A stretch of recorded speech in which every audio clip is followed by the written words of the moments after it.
Turning now to a first alert update on that flooding in April. The Federal Emergency Management Agency, as well as Wisconsin Emergency Management, confirming that disaster aid will be made available to families, businesses, and individuals in Outagamie County. According to County Executive Tom Nelson, cities, towns, villages can also apply for aid to help repair structural damages to roads, bridges, or any public infrastructure. Nelson says the damages must meet a certain threshold to qualify for financial assistance.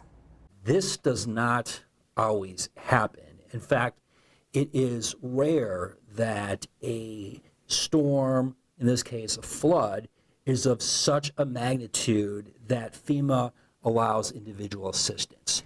You can find the link to apply for relief on our website, wbay.com/links. Disaster aid also approved for those who live in Brown County. Aid can be sent directly to your bank account. The deadline to apply for that, August 31st, 2026.